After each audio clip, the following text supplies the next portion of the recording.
and satirist and everything. I let him tell you more, but he is truly a gem. And I love seeing the people that come from the countries that have suffered through the communism and then come here and go, well, it's happening here too, because they end up being the greatest patriots and the best Americans of all. So nice to see you, Oleg.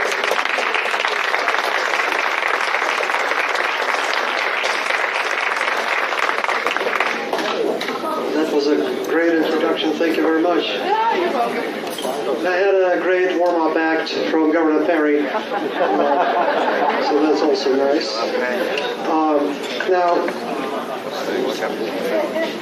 almost a century ago, in 1919, an American left-wing writer, Lincoln Steffens, visited Soviet Russia, and he wrote his famous quote, "I have seen the future and it works." A century later, I feel like paraphrasing that, I have seen the future and ran away. Run away I did, but that future is catching up with me now, and although this time it's not coming from Moscow, it's coming from Washington, D.C. And the slogan of the current administration may as well be, "A century of failure proves nothing." Some Americans are already running away from this future, and it's cheaper for them to move their estate overseas than to deal with the IRS. Well, I don't have that problem. I don't have an estate to move. And besides, I think America is the best country. There's nowhere for me to go from here. So this is it for me, and I'm taking the final stand here.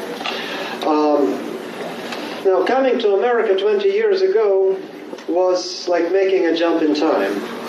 I had boarded a Soviet plane in Moscow, and that was in the past. And then I landed many years ahead in a wonderful future. It was like a science fiction movie.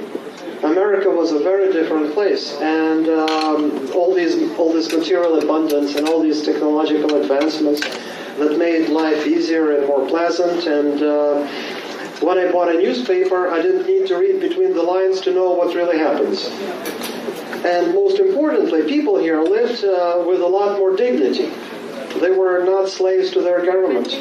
So the relationships between people were also more honest.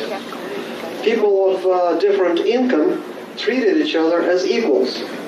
That wasn't the case in my old country, where we had more or less equal income, but we were not equals. There was a wall of separation between the people and the elites. Then there were also differences between people who lived in Moscow and the rest of the country. And for the rest, our social status also depended on who was closer to the government trough. Because when the government enforces economic equality, then money doesn't matter as much. And what determines your social status is your access to the distribution system. So it's a whole different mentality and a whole different civilization, a whole different planet. And so I was glad I finally landed on this American planet. But I also had a few disappointments. I was disappointed to see that many Americans took their country for granted. So I made a point never to forget the difference and never to take America for granted, and I never have. The American way of life, that's what real human progress means to this immigrant. And I was also so disappointed that many people were eager to destroy it. Why they wanted to destroy it? Because they didn't like that different people had different level of income. Those people weren't poor. They had more money than me, but other people made even more money, and they just couldn't live with that, and the envy was eating them alive. And so the weirdest thing was that these people called themselves progressives. So I figured that they had hijacked the word progress and made it mean going 100 years back to the old failed collectivist system that kills human dignity, stifles innovation, spreads poverty, and pits people against each other. But that is not progressive, that is regressive, any way you look at it. And it's going back in time to the era of peasants and overlords. And that is the system that I ran away from in my time machine. So when Obama says forward, that actually means backwards according to my compass. And you see, I have this old-fashioned compass that points to absolute standards. And not many people have this compass anymore. And that's why the progressives were able to switch directions and change America's course backwards. So I'm feeling like a time traveler again. And given the direction this country is heading now, I may well be a comrade from your future. I recognize all the signs. You know, there is an old Soviet joke that sums up the workers' paradise in one line. They pretend that they're paying us, and we pretend that we're working.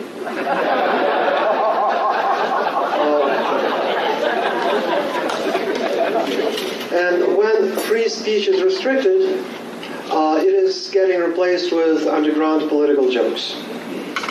And if a Republican doesn't win in 2016, then we may as well start recycling old Soviet political jokes. Well, but the good news is I know many of them. I've written serious essays in the American Thinker, in PG Media, and Front Page Magazine, and I published a serious book, but I still believe that one single good joke can have a bigger impact than 10 serious essays. And I also believe that political jokes play their role in the downfall of the Soviet Union, of the Soviet system. And that is why I'm running this satirical website, The People's Cube. Because I believe that I am making an impact. Now, what is The People's Cube? Okay, you already told that it's the politically correct Rubik's Cube. Now, it's gloriously red on all sides. All squares are equal, and all players are equal, and nobody is too smart, and nobody is too slow. And it gives you guaranteed equality of results. A symbol of fairness and painless existence, approved by the Teachers' Union. A model for progressive education reform. No more failing grades. And it is colorblind friendly. And it comes with an operating manual. So nobody's a boob with the People's Cube. The inventor of the original Rubik's Cube, Ernie Rubik, is a Hungarian, so he knows exactly what I'm talking about. And at one point, an online store gave me a problem saying that I don't have the right to sell these cubes without Rubik's permission. So I contacted Ernie Rubik in Hungary, in Budapest, and he loved the joke. So he gave me permission to use his brand and asked me to send him a couple. That's what I did, and now he owns the People's Cube.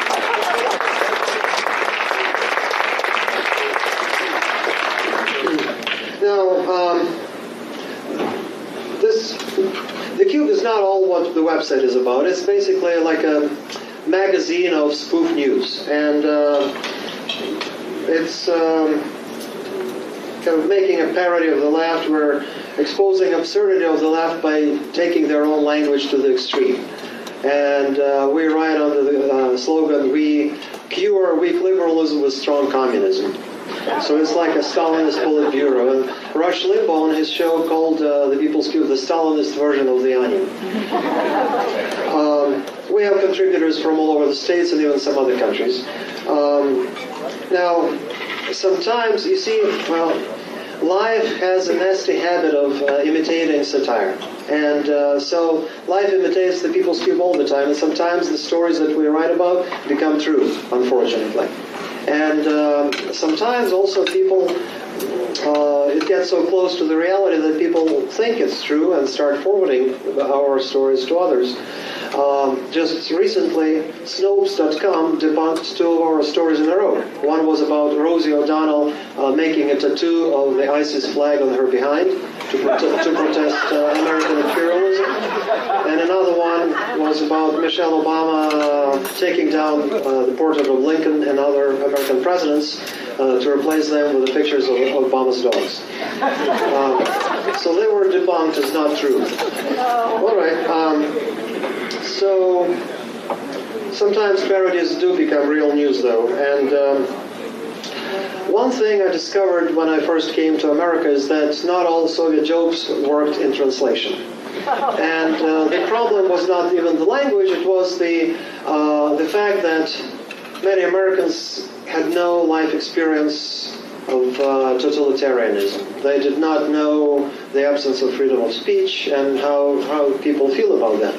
And that was in the early 90s, after 8 years of Reagan's administration and then 4 years of Bush Sr., and it was just the beginning of the Clinton era. So, of course, Americans were not yet familiar with all this government dictate and brainwashing and limits on free speech and shameless propaganda in the media. Well, now they do. Yeah. And so all Soviet jokes are becoming a lot more translatable. I know. Here's one of my favorites, and it deals with the discrepancy between the official narrative and the reality. It's called The 6 Contradictions of Socialism in the USSR. And it goes like this. It's a bulletin list. So there is no unemployment, and yet no one is working. No one is working, and yet the factory quotas are fulfilled. The factory quotas are fulfilled, and yet the stores have nothing to sell. The stores have nothing to sell, and yet people have everything at home. The black market. Then people have everything at home, and yet no one is happy. No one is happy, and yet the voting is unanimous. Now let's see how this old Soviet joke can be remade into a new American joke. Let's call it The 6 Contradictions of Socialism in the United States. America is capitalist and greedy, and yet half of the population is subsidized. Half of the population is subsidized, and yet they think they're victims. They think they're victims, and yet their representatives are on the government. Their representatives are on the government, and yet the poor keep getting poorer. The poor keep getting poorer, and yet they have things that people in other countries only dream about. They have things that people in other countries can only dream about, and yet they want America to be more like those other countries. See, you're laughing, but that's bad. That's bad that you're laughing, because that means you know what this joke is about. And I'd rather nobody knew what it's about, and I hope the future generations won't. Am I being too optimistic? So, how exactly is the USA becoming more like the USSR? It's not a joking matter. Here are just a few signs that I noticed upon my arrival. The first troubling sign was the existence of New York. I'm kidding. Of course, at first I settled in New York, and at first I didn't notice any difference. Well, I'm kidding, yes. There was a difference, but, you know, the further I moved away from New York, the more I was beginning to feel like I live in America. But then, the closer I was getting to New York, the more I was feeling like back in the USSR. And so I figured it had to be some kind of a decompression chamber for immigrants from the Soviet Union, so that they would feel better. Now, today Mayor de Blasio is in charge, so it must be even more so. And so I'm not going back to New York. I like living in America. Now, the first radio station I discovered was National Public Radio, and with its local affiliate WNYC. It sounded very much like Soviet radio. It was long, boring, condescending, pseudo-spiritual, pseudo-intellectual, detached from reality, and funded by taxpayers. And like Soviet radio, it had no commercials, but a lot of propaganda.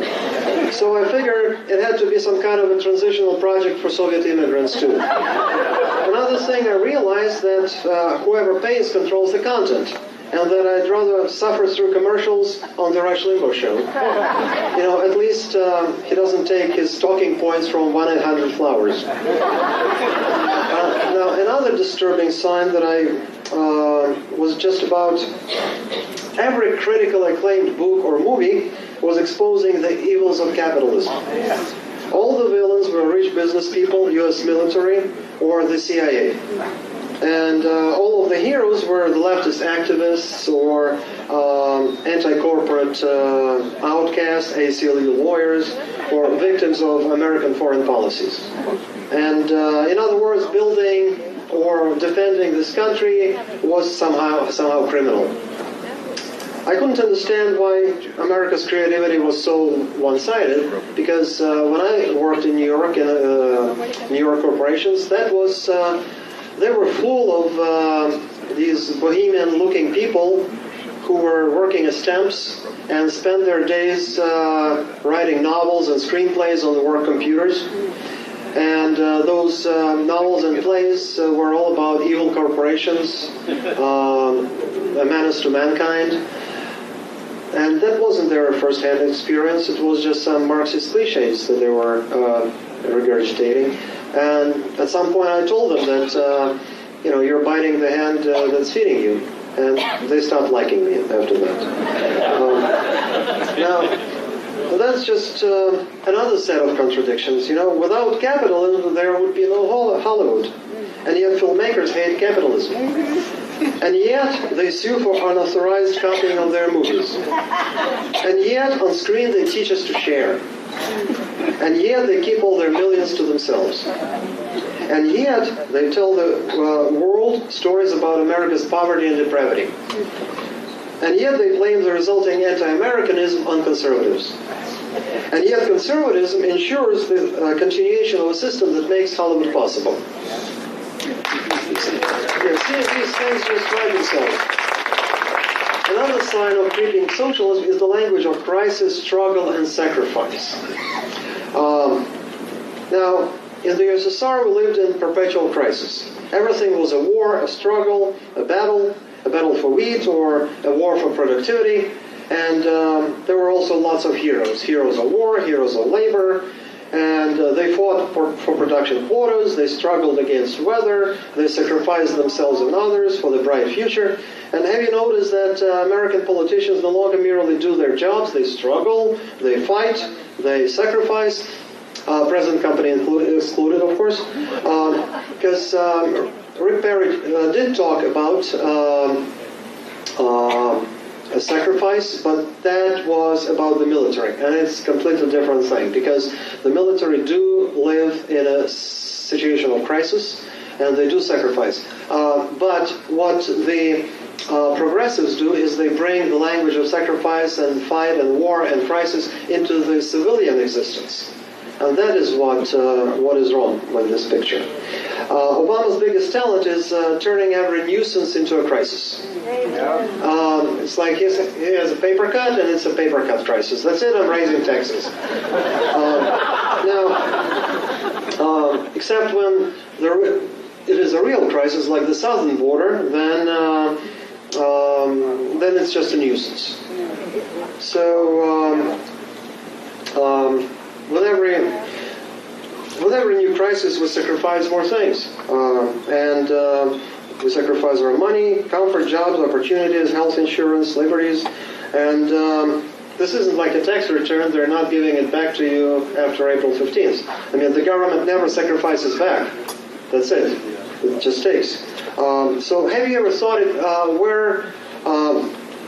who exactly is on the other end of your sacrifice? Is there somebody who collects and tags and files all those sacrifices that you... No, they disappear into this gigantic black hole. Well, not at first. At first, on the receiving end of every sacrifice made by a U.S. citizen, there is a government bureaucrat taking credit and getting a raise. And then it all gets into a gigantic black hole.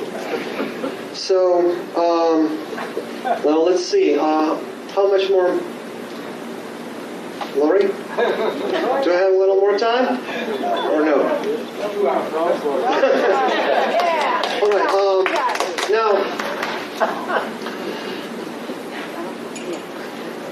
now let's see,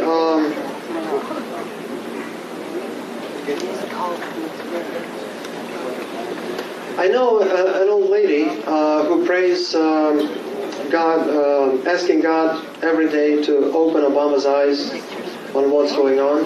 But I think Obama already knows. He's at the top of that pyramid that sucks up everything. And he wants more sacrifice, not less, because, you know, it's a crisis. And Soviet citizens sacrificed all the time until there was nothing left to sacrifice, and then the country just fell apart. And now they're trying to do the same thing here in the United States. Now, another disturbing sign that I saw was that the mainstream media like to count other people's money. And not in a good way, as if getting richer is somehow problematic. They didn't tell stories about great ingenuity, talent, hard work that bring people great fortunes. No, they were talking about how unfair it is that some people have more income than others. Now, they finally decided to cap the salaries of people in the private sector, where salaries actually are supposed to be determined by free market. And that's basically the consequence of the class envy. The people, the envious people, are the ones who are running the show. So, for the left, sacrificing America is a small price to pay for the mirage of economic equality. History shows that no price is too high, even human lives. You know, they start always with the property, then they sacrifice the owners of the property, then it will be a whole class of people, then an ethnic group, or a whole country, and there is no end. And there is no end because economic equality is unattainable. It's a phantom concocted in the feverish minds of these maniacs who are obsessed with class envy. Now, we all have different incomes, so what? Is it worth killing for it? No. Only a deranged maniac would do such a thing. So I say let's instead sacrifice the idea of economic equality. And it is a very small price to pay for remaining a free, productive, and moral people in harmony with human nature. And thank you.